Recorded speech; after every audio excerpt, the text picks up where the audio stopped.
So I remember, oh boy, a long time ago now, probably about 20 years ago. I can't believe that. My daughter Rachel, it was right after Christmas time. And so we did Christmas really fun in our family. We would do lots of presents, let the kids pick, and they never knew what they were getting, and it was so fun and exciting. There was all the buildup. You know, many of you had that same experience, either as a child or with your families. And so the day would come, we'd celebrate Christmas, and we always made them wait till Christmas morning. We never did a Christmas Eve. So always Christmas morning. So she opened up her presents, and she was playing happily in her room. She was probably about 8 years old. And towards the end of the day, I saw her, and she looked a little bit kind of disappointed. And I went up to her and I said, "Rachel, what's wrong?" And she said, "Well, Dad, it's just kind of feels sad. It's like you wait for so long, and then you get it, and then you got it, and you're like, it's over." And it's like, huh. And as a dad, I completely understood what she was saying, because that's how it was for me as a child. Was it that way for you? Did any of you ever experience that? When I was a kid, Christmas was a big deal in our home, and so leading up to it, the presents would be under the tree, and you never knew what you were getting, and you'd open it up with excitement. I can remember one Christmas, that's probably in 4th grade, and I was so excited. I got all this Star Wars stuff, and it was amazing. I was playing with my toys, and then the end of the day comes, and you're like, now what? Now what? Many of you have had that experience, and you learned in life at some point in your life that things don't make you happy, right? And they don't make you content. And you have this excitement, and you have this building of excitement, and then you get it, and you're like, huh. And despite our knowledge of this, we are not learning it very well as Americans. Let me give you just one of the most amazing statistics in my life. So you think about America. And here's the fact. Since 1950 to today, just in America, we have used more resources than every other person who has ever lived before us combined. If you take every other human being around the planet and combine all the resources they've used, all the things they've possessed and owned, it still doesn't total up to what we have owned in America from 1950 to today. Isn't that a staggering statistic? All other humans that have ever lived on the planet combined. It's just an amazing statistic. And you see it reflected in our society all the time. I've shown you this statistic, although this statistic has changed since the last time I taught it. It used to be something different. So in the 1950s, the average house size was just around 900 square feet. So some of you remember that. You can remember that. You grew up in a home like that, 900 square feet, and they had, amazing how many kids they could raise in a house with 900 square feet, right? Today, the average size of the garage being built in America is 900 square feet. And that's the garage. So we have garages that are big as the houses that we used to live in the 1950s. And they had more children in the 1950s than they do today. Isn't that staggering? It's just absolutely mind-blowing. In America, it is always about bigger, better, more, right? Bigger, better, more, bigger, better, more, bigger, better, more. And thankfully, it's really working, because we are so incredibly happy with all of our possessions, aren't we? The more we get, the happier we become as a nation, right? That's what you're seeing? That's, of course, not what we're seeing. Marty Seligman is a professor of psychology. I've quoted him before in the past. Works at the University of Pennsylvania, and he pointed out that people born after 1945 are 10 times more likely to suffer depression than people born during the Great Depression. Isn't that staggering? 10 times. You all know we are living in a nation that has a mental health issue, right? We have a mental health crisis going on. And we have more than ever before in the history of the world, and we are less happy. We're more anxious, more worried, more stressed. It is taking a terrible toll, and we see the toll around us. We may not always recognize it for what it is, but does anyone know what the second most visited house in America is? White House is number 1. Does anyone know what the second most visited house in America is? Graceland, the home of Elvis Presley. People spend on an average $15 million a year to go tour this house and see all the things that Elvis Presley accumulated in the houses, the house, the cars, the accomplishment, all the things in his short 42 years on earth. 42 years. If you go out the back door, 50 yards away is the tombstone for Elvis. Elvis had everything and was so incredibly miserable. Some of you know that in the last days of his life, he almost drowned in his soup. He was so drugged that he one time passed out while sitting alone, eating it, and fell into his soup and almost drowned. That's how he almost died instead of the drug overdose that took his life. Elvis, at the end of his life, said, I would give $1 million for one day of peace. I mean, we see the carnage all around us. The more you get, it doesn't create happiness. It doesn't create contentment. It actually creates the opposite. In many, many cases, it makes us more and more miserable and has had tremendous consequences on our health, our families, and even on our souls. Jesus once said, what does it profit a person to gain the whole world and lose their soul? I mean, there's no profit there, right? So I want you to be thinking about a question as we get started today. And only you can answer this. You don't need to say it out loud. I just want you thinking about it. How content are you today? I mean, if you were putting a number from 1 to 10, 10 being I am so content, there's nothing I desire, I feel so much joy and happiness in my life today, that's 10. 1 is I am not content at all. Where would you say that you fall in a contentment scale? How content are you? We're in a series that we started last week called Keeping Up with the Joneses, and we're just talking about some of the things that are going on financially in our world around us because they are having such a big impact on us. And I want to try and answer this question, where do we find contentment today? I want to ask you to open your program. Inside, would you grab your notes, grab a pen to write with. There will be some things you want to write down. Welcome, of course, those of you who are watching online. If you're watching on YouTube, go to our website at penuelchurchlife.com. You can download these notes for free as well. So let's jump right into this. Number one, first thing, we want to find contentment. We've got to keep the right perspective on things. Keep the right perspective on things.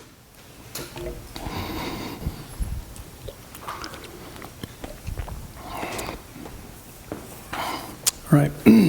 If you like to read, years ago I read a fascinating book, and it was called this, The Overspent American. Look at the subtitle.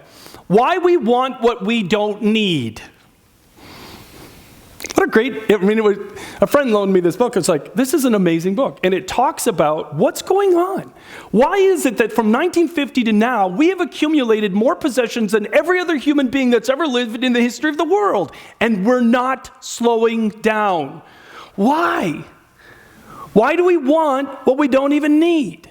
And one of the interesting things that they talked about in the book was how every single marketing message is designed to create desire in you, right? Every commercial. It's all about trying to create desire. But one of the interesting things that they do is they attach whatever they're selling to what the average person in America wants, which is the upper middle class lifestyle. So they don't put it in a mansion, because very few of you ever dream about living in a gigantic mansion. Very few of you ever dream about living in Graceland, right? It's like, it doesn't come up. It's interesting to go tour, but you don't think about it. So what they do is they attach their items to upper middle class, which is where most people's aspirations lie. So it doesn't matter what product you're seeing on TV. Look at what Swiffer is Swiffering. Okay, they don't show a junky, ratty, 300 square foot efficiency apartment and you're Swiffering that, right? Because it would have a negative effect. You don't want that. So they put it in, you're Swiffering a house that looks like that. How does Mr. Clean do? Well, does Mr. Clean clean a very average, dumpy living room? Oh, no. It's always going to be, look at the fireplace with the beautiful mantle, and this Mr. Clean, he's going to make your house look like this. No, he won't. It's never going to look like that. Well, what about when they get those little scrub pads and they're scrubbing your kitchen? What does their kitchen look like, right? Does it look like a little galley kitchen in a cheap 300 square foot apartment? Oh, no. Nope, never. Do you ever notice this? Now that you are aware of it, watch the commercials.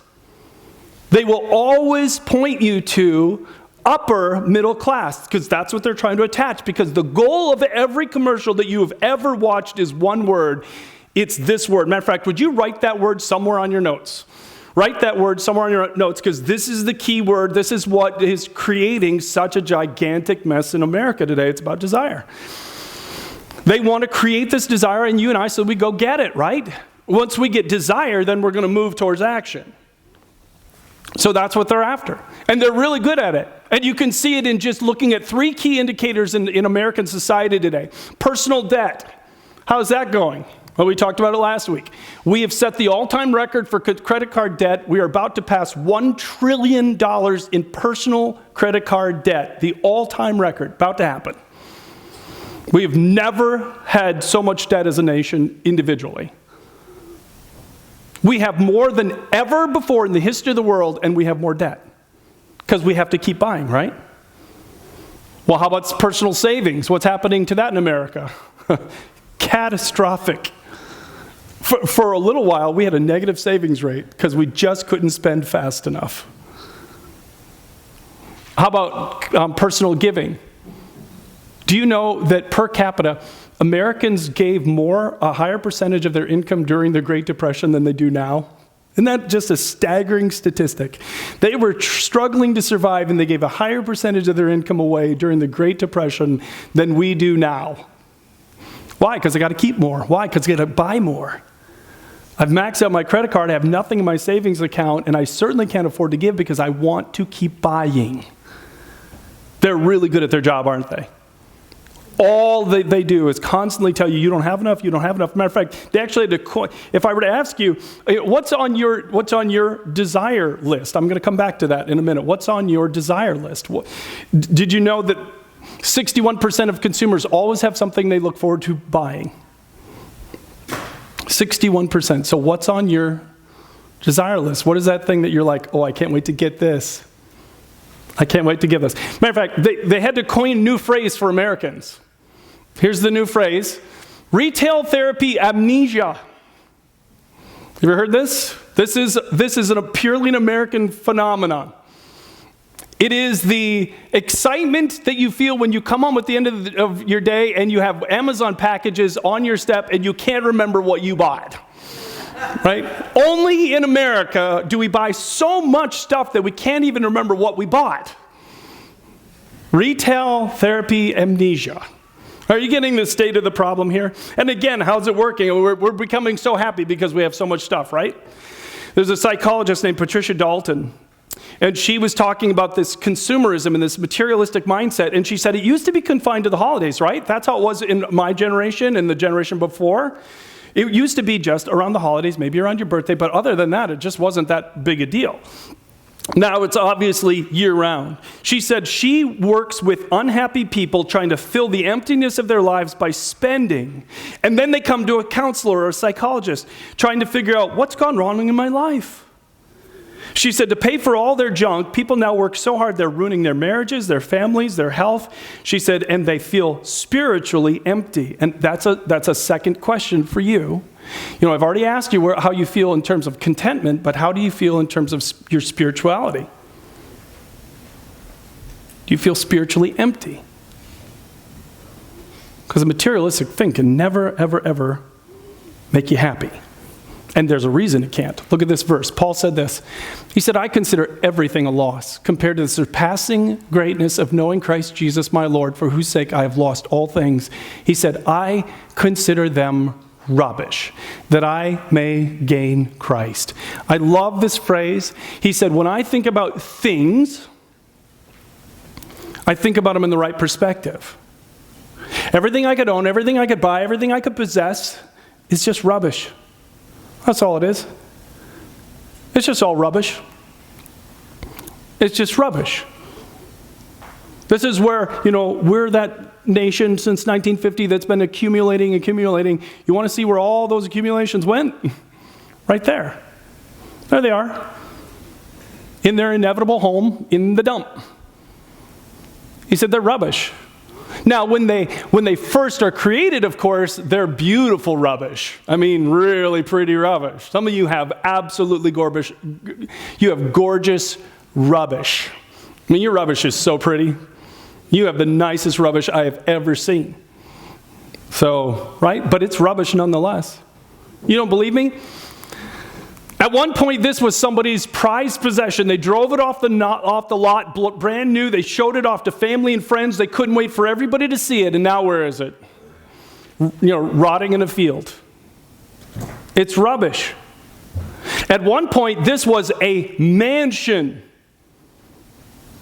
And the family that lived in it was wealthy, and they were so happy, and they were like the family in town that everyone wanted to look up to. And it was still rubbish. At one point, these TVs were the joy of somebody's, day. It's like, oh my goodness, we got a brand new TV. And then what happened to it? Rubbish. How many of you tried to get rid of a tube TV at one point in your life, right? How many times did you drive through on dump day and see tube TVs set out on the side for somebody, please take this? Nobody wants it. It's rubbish. You can't even give your rubbish away. But that's what it is. It's all just rubbish. It may be very pretty rubbish, but it's in pre-rubbish form, but don't ever deny what it is. It is still just rubbish. So here's what I want you to think about. Back to that question. What is it that you have set your desire on? What is it that you desire right now? So I got to be really honest with you. Okay? A couple of weeks ago, I went here. Oh, this is amazing. All right, so besides chocolate, golf is like my second thing, and golf is just absolutely love this. So this is a store in Madison, and I absolutely couldn't believe it. So you go in and you get personally fitted for golf clubs. My wife laughed at me. It's like, personally fitted? It's like, yeah. They'll adjust the club to how bad your swing is, so that you can swing. You can still swing bad, and the club will do the work for you by how they adjust it. I'm not kidding. It was amazing. I had to swing for 3 hours. 3 hours of swinging. I was sweating like crazy. Had a blast. It was so much fun. And then they have this computer screen, and they got this big system behind you monitoring everything about how bad your swing is, and it puts it up on the screen for you to see. And then they just keep trying all these different clubs with you and adjustments. It is amazing. And then afterwards, they, of course, try and sell you the whole kit of clubs, which would have only cost $4,000, which I felt like was a really good deal. But wisdom prevailed in the moment, and I just went with one club, just one. And they had to, they had all my measurements, so they literally had to send it to their place where they make it, just custom for me. This alone is this will be my last Sunday, because I'm pretty sure I'm going pro after this week now that I have this one club, right? It's amazing. This is the prettiest rubbish I've held in a long time. It's just rubbish. You don't think that someday it'll look like that?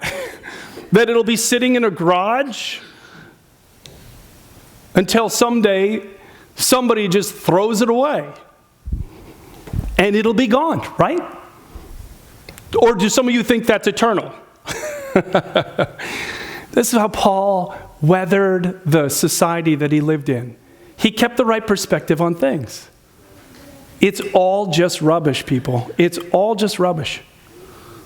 It's rubbish, especially when compared to Jesus.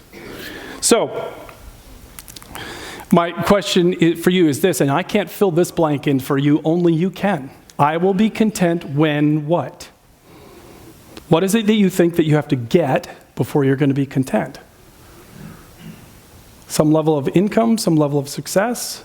I can't fill that in for you. Only you can fill that one in. But we got to understand that there's no thing in this world that's going to make me content. It's just rubbish. Are you honestly then surprised that rubbish can't make you content? Rubbish doesn't make anyone content. So the second thing is that I need to get clear on what I need to be content. And I changed the wording on that a little bit. So if you want to scribble out the word reduce and write that in. So get clear on what you need to be content. So I'm going to keep the right perspective on things. It's all just rubbish. It's very pretty rubbish, but it's rubbish. And then I need to get really clear on what I need to be content. And this just changes every single year in America. Gallup is a surveying company. They came out with a poll this week. The results of the poll just came out this week. And I want you to guess. They surveyed Americans. They said, what do you think the average American needs financially, household income, in order to get by, just to pay their basic needs? So go ahead and think about what number you'd put down. The average American thinks in order just to get by and make make ends meet, they need $85,000 in household income in order just to meet their basic needs. Stunningly, in 2013, the number was only 58,000. Now, we've had inflation, but we have not had that much inflation. Matter of fact, 1/3 of all Americans said the number is over 100,000. You cannot make it in America unless you earn over $100,000. And it all goes to prove what we're struggling with in America is we've lost the ability to distinguish between what we need and what we want, right? We completely lost the line. We have no idea. We cannot distinguish between what we need and what we want.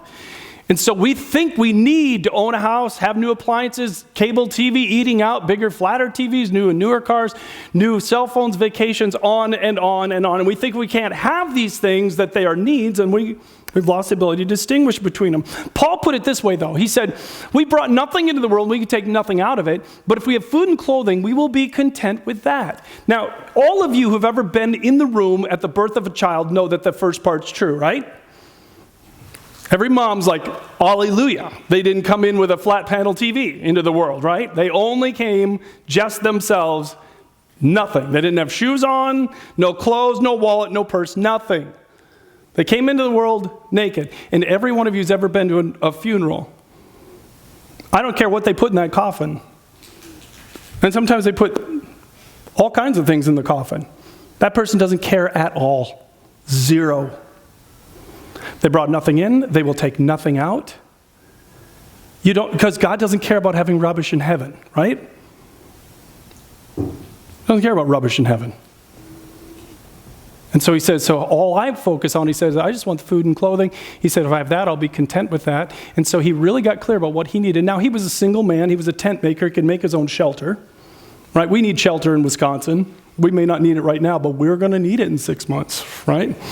So you need some kind of shelter. You need more. We may need a little bit more in food and clothing. But for him, I love that he was thinking about what are the basics that I need.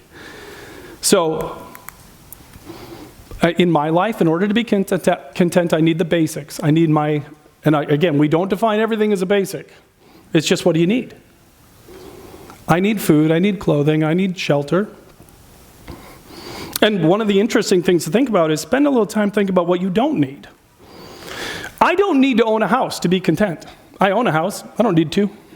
I've rented at points in my life, and I was just as content renting a house as I was owning a house. I don't need to own a house to be content. I don't need a new vehicle to be content. I don't need any cable, Netflix, TV, Hulu, YouTube TV, all the options, right? It's crazy. It's a stagger. Every day it seems like someone creates a new TV channel for you to buy. I don't need any of them. You don't need any of them to be content. I never need to eat out one more day of my life to be content.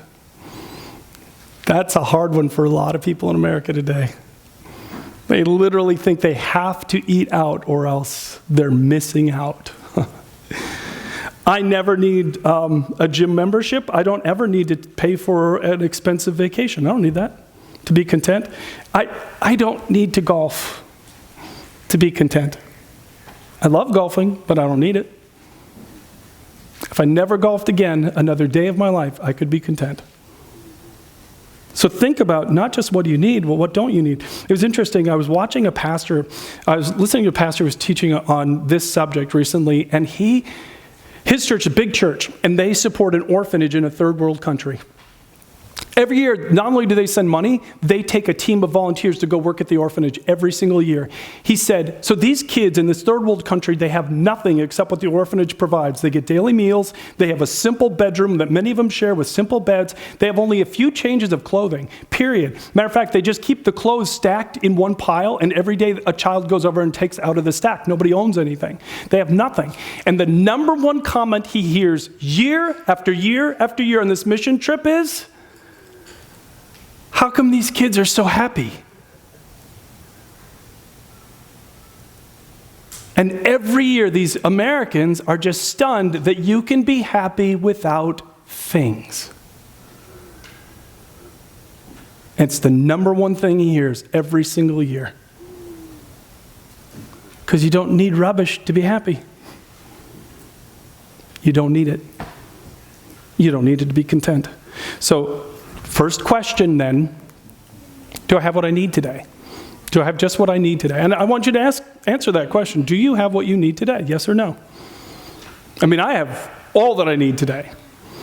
I'm not going to worry for 1 second about food, except can I control how much I eat, right? I'm not going to worry about the other side of it.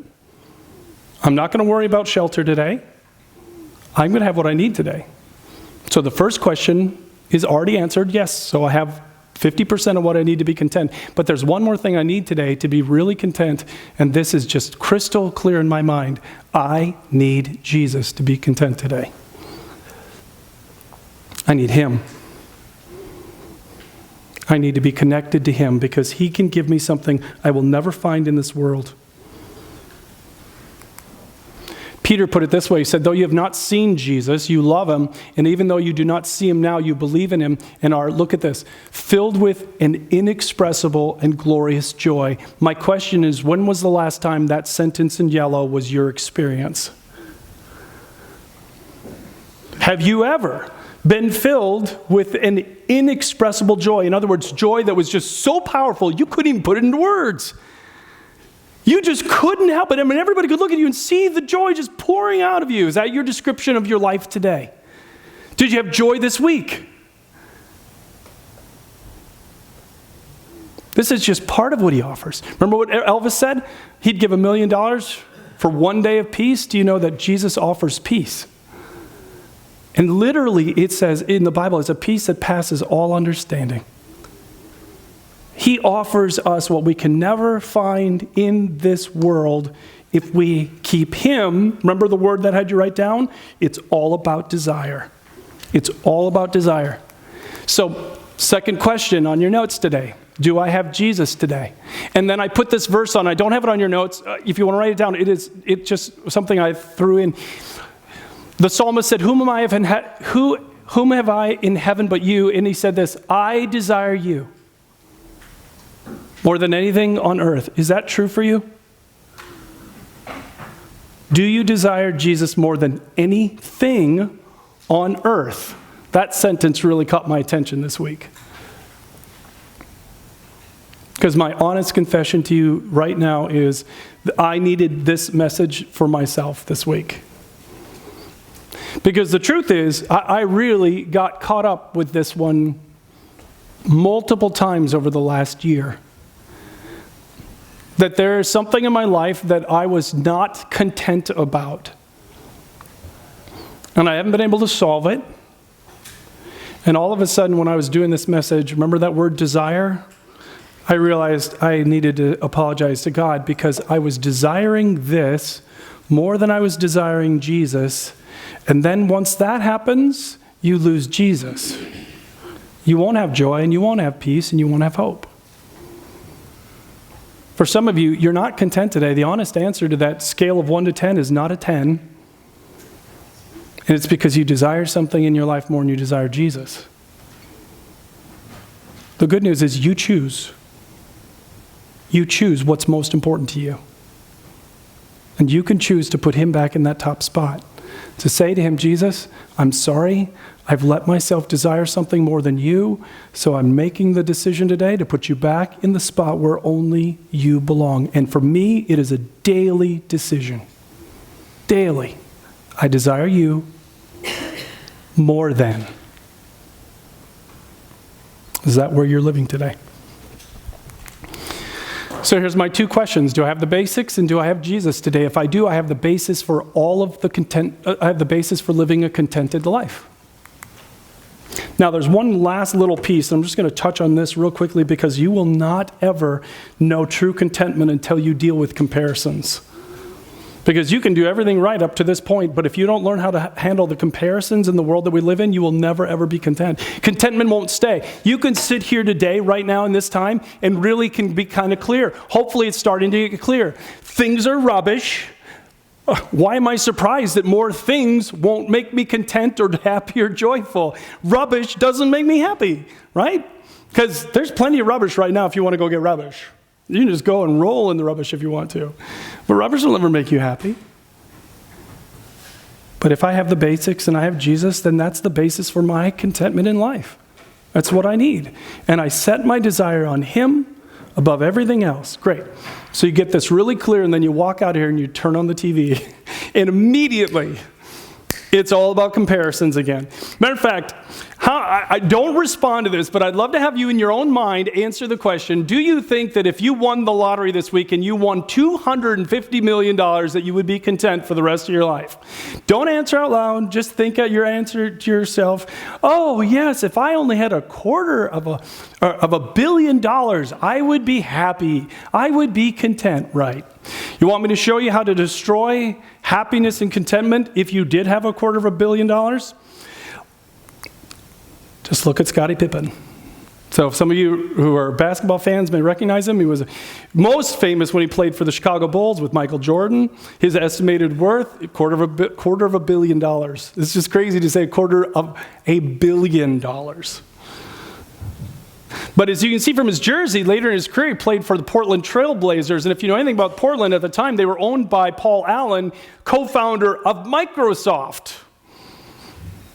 So he was, at the time, worth around $40 billion. I mean, that's a staggering number. And Scottie Pippen was being interviewed by Sports Illustrated, and he said every day when he'd go to practice or he'd go to the game, and he'd look over, there's Paul Allen, and he said, what does he have? 40 billion? How can I make 1 billion? I just want 1 billion. What do I need to do? And that's how to make yourself completely miserable with 250 million. Compare yourself to somebody who has 40 billion. Comparisons destroy contentment. All of you know that. If we brought one of the little children in our kids' church in here, and I got a little popsicle out and I gave it to them, they'd be like, popsicle? Awesome! They'd be so excited, they'd eat their popsicle, but what if I gave them, then I brought another kid in and I gave them a huge ice cream cone? What happens to the contentment of the first child? Are they still content? Immediately. Comparisons destroy my contentment. Comparisons destroy my contentment. They always do. They always will. And again, the sad thing is you are the most marketed to human beings in the history of the planet. They are always trying to get you to compare. Always. So that they can create desire so that you feel miserable so you go buy it. Because obviously if you get a little more rubbish, oh, you're going to be so happy. If only you had some more rubbish. Do you know that there's a link?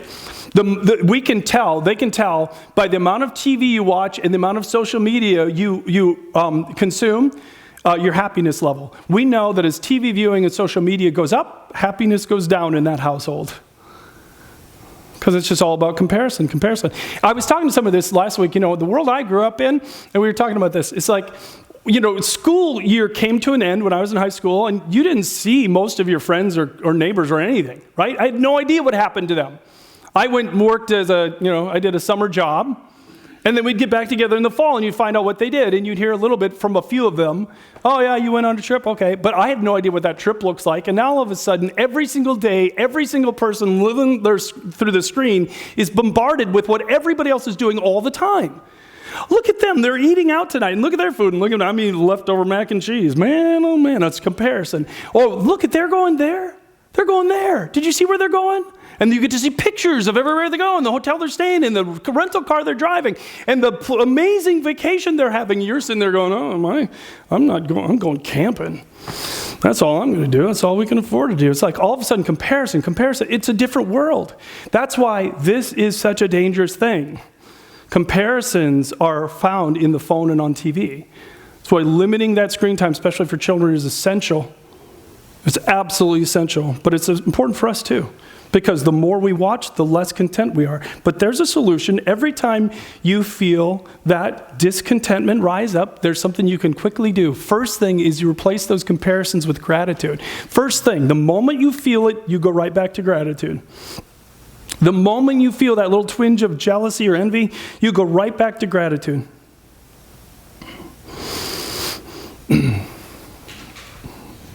So, this is my car.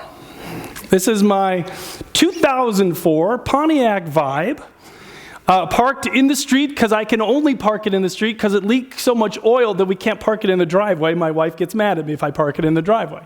So I'm always parked in the street. Now, I've tried to get the oil leak fixed, but it's something so deep in the engine, they'd have to tear the engine apart, and the car isn't worth it. It has 242,000 miles on it.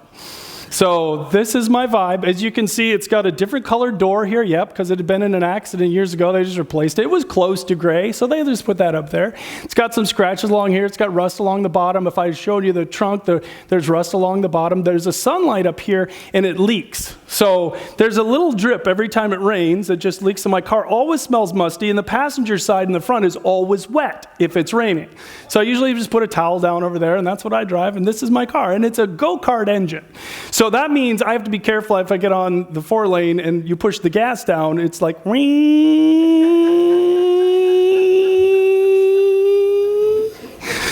so, but I love it. I love it. I still keep driving it every single day. Matter of fact, some of you know that last week I didn't drive it. I had to borrow one of the kids' cars because it broke. The starter had gone out on it, and so I didn't have it for a week. And when it came back, I was so excited to have my 2004 Vibe again. And then the interesting thing is I was prepping this message. There was a car commercial that came on, and the car was the prettiest car. I don't even know what it was, but it was the prettiest car. I mean, and inside the car was like a spaceship. It did everything. It would brush your teeth for you, do your homework for you, it would write your papers for you. It was incredible. And I was sitting there and immediately I felt that little twinge. It's like, oh, man, 2 of my speakers don't work in that thing. I can't hook my phone up to anything. It's dumb. It doesn't know how to do it. It doesn't, like, I don't know what that is. My car says and says, okay. It's like, man, if I had that car, and I felt that little twinge, and immediately, what you do immediately is immediately, hey, God, thank you for that. Thank you that. It runs almost all the time. Almost all the time. It's been a great car for me. Minimal repairs over the years. Gets decent gas mileage. Safely from A to B.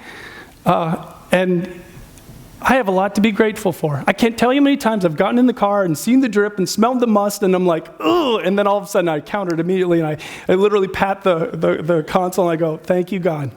It runs. Gratitude makes what you have enough. Do you know that? Gratitude makes what you have enough. You have enough. So you think that if I get a new car tomorrow, that rubbish will make me happier? I'll be more content? No, sure won't. And there's nothing wrong with it. Look at what the Bible says about it. Solomon wrote and said, if God gives a man wealth and property, he should be grateful and enjoy it, because it's just a gift from God. That's all it is. My vibe is a gift from God, considering the fact that several billion people will never have the ability to own a car in their entire life on the planet today. They would die to drive my vibe.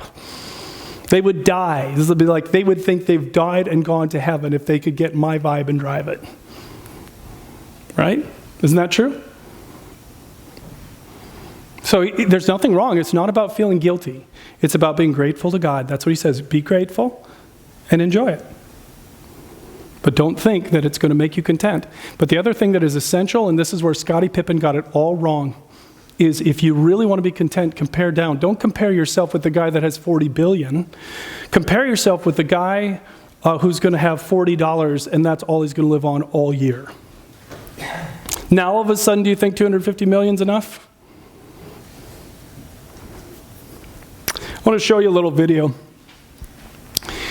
This is what we're going to close with. I'll just take a minute, show you this. So I wanted you to do a little bit of comparing down, and I want you to think about, as you're watching this video and how these kids live, do you have anything to be grateful for in your life today? Take a look at this.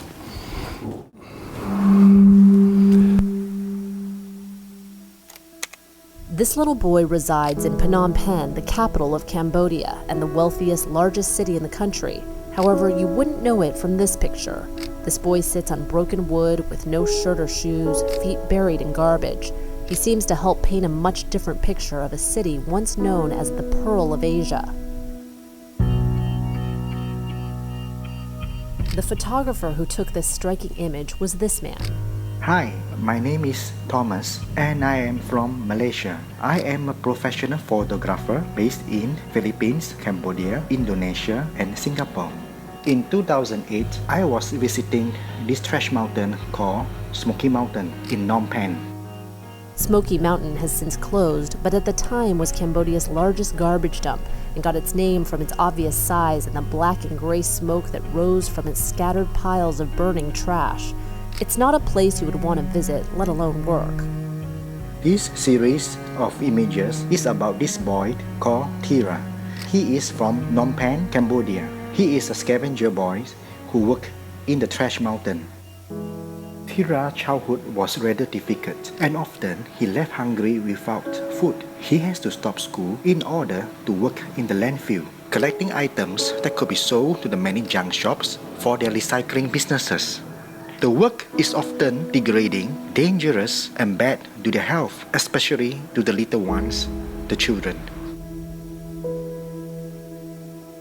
About 2,000 people made their living working at Smoky Mountain, and thousands more continue to sift through toxic garbage to eke out a living.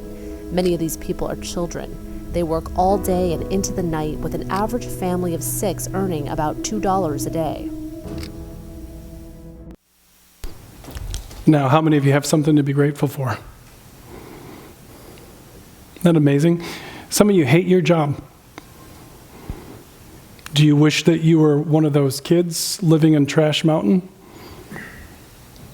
trying to just scrape up enough to get a little bit of food for the day? Please hear me. This is not about making you feel guilty, remember? This is about making you feel grateful and enjoying what God has allowed us to have. So some questions as we finish up today. I'm back to the opening question I asked you. How content would you say you are? And I really want you to think about this. Is there any part of you that thinks that rubbish is what's going to make you content? If only I had more rubbish, then I'd be content. Is there something in your life that you desire more than Jesus? That's the one I have to watch for all the time. Constantly, the pull of this world says, if you would accomplish more, right? If you would achieve more. And I have to fight that constantly. Let me just ask you to think about this. How many times yesterday did you say thank you to God for all that you have? How many times yesterday? Some of you are like, well, Brian, yesterday was a bad day. Okay, go back to the day before. Okay? How many times the day before did you just spend time thanking God for all that you do have? Let me have you bow your heads as we finish. You know, Jesus is everything. Like that verse said, I came into this world naked, I will leave with nothing. The only thing I take with, the only thing you take with is your eternal soul.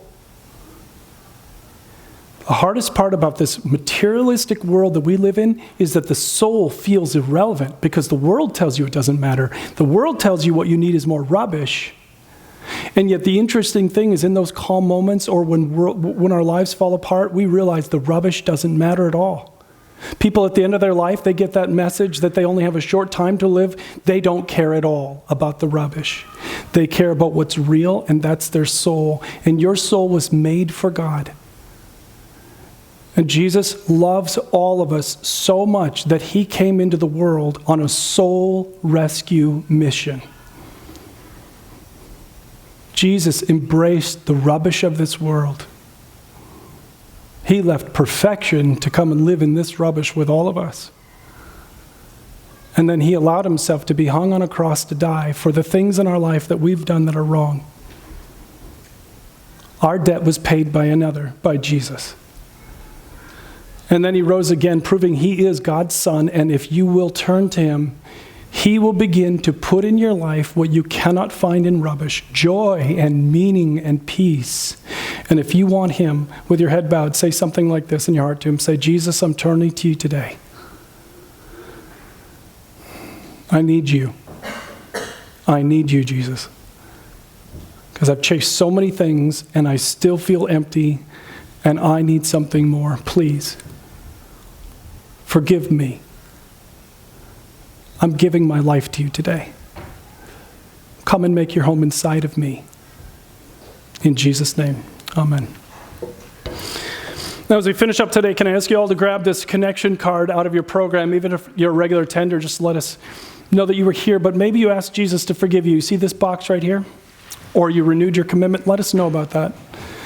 If you have something you want us to pray for, there's a place where you can write down your prayer requests, and then just drop this in one of the 2 offering boxes back on the back wall where you came in. Thanks so much for coming, and we'll hope to see you again next time.